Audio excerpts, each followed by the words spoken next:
15 বছরে একজন গ্র্যান্ডমাস্টারও তৈরি হয়নি। এই অবস্থায় দাবার সুদিন ফেরাতে চায় ফেডারেশন। 2 বছরের মধ্যে 3 থেকে 4 জন গ্র্যান্ডমাস্টার তৈরির পরিকল্পনা নিয়ে এগোচ্ছে তারা। গ্র্যান্ডমাস্টাররা বলছেন, প্রতিভাবান দাবাড়ুর অভাব নেই। গ্র্যান্ডমাস্টার তৈরিতে নিয়মিত টুর্নামেন্ট আয়োজনের পাশাপাশি আন্তর্জাতিক প্রতিযোগিতায় সুযোগ করে দেওয়ার বিকল্প নেই। আকাশুজ্জামানের রিপোর্ট। ওয়ালটন ফ্রিজ কিনে অনেকের মতো আপনিও হয়ে যেতে পারেন মিলেনিয়াল। সেরা পণ্যের সেরা অফার। 5 বারের বিশ্ব চ্যাম্পিয়ন ভারতের বিশ্বনাথ আনন্দের আগেই 1987 সালে উপমহাদেশের প্রথম গ্র্যান্ডমাস্টার হয়েছিলেন বাংলাদেশের নিয়াজ মোরশেদ। সে সময়ে এশিয়াতেই গ্র্যান্ডমাস্টার ছিল হাতে গোনা। নিয়াজের দেখানো পথেই 2002 সালে জিয়াউর রহমান, 2007 সালে রিফাত বিন সাত্তার, আব্দুল্লাহ আল রাকিব গ্র্যান্ডমাস্টার হয়েছেন।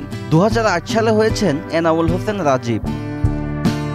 এরপরে শুরু ভাটার টান। 15 বছরে বাংলাদেশে গ্র্যান্ডমাস্টার তৈরি হয়নি। টুর্নামেন্ট না খেলার কারণে এই অনেকগুলো খেলোয়াড় আস্তে আস্তে কমে আসতেছে। আপনারা দেখবেন যে আমাদের এখন গ্র্যান্ডমাস্টারের রেটিং অনেক কমে গেছে, যার কারণে আমরা ইচ্ছা করলেও অনেকগুলো টুর্নামেন্ট করার চেষ্টা করলেও কিন্তু আমরা ফল পাচ্ছি না।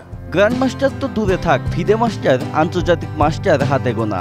পাইপলাইন সমৃদ্ধ করতে প্রয়োজন নিয়মিত টুর্নামেন্ট আয়োজন। বিভাগীয় চ্যাম্পিয়নশিপ দিতে পারি, তখন দেখা যাবে যে আমরা বাংলাদেশে আনাচে কানাচে থেকেও মেধা এরকম বের করতে পারি। যারা আমাদের ভালো খেলোয়াড় যারা, তাদের অবশ্যই ইন্টারন্যাশনাল টুর্নামেন্ট যেখানে হয়, যেমন দুবাই, আবুধাবি বা ইউরোপ কান্ট্রিজগুলোতে হয়, তো ওগুলোতে পার্টিসিপেট করা উচিত। গ্র্যান্ডমাস্টারের খেতাব অর্জনে দরকার হয় 3টি নর্ম।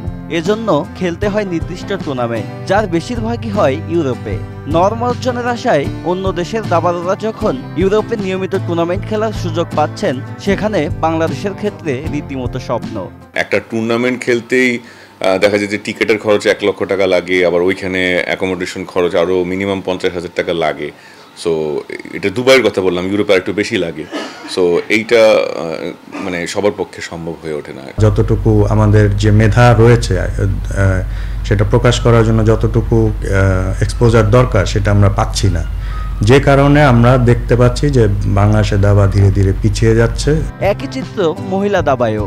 1985 সালে রানী হামিদের পর আরও 2 জন আন্তর্জাতিক মাস্টার পেয়েছে বাংলাদেশ। তবে এখনো গ্র্যান্ডমাস্টার হতে পারেনি কেউই। যথেষ্ট শক্তিশালী খেলতেছে, কিন্তু একটা জায়গায় এসে কিভাবে যেন আটকে যাচ্ছে। হয়তো আরো বেশি প্রয়োজন ওদের দেখাশোনার।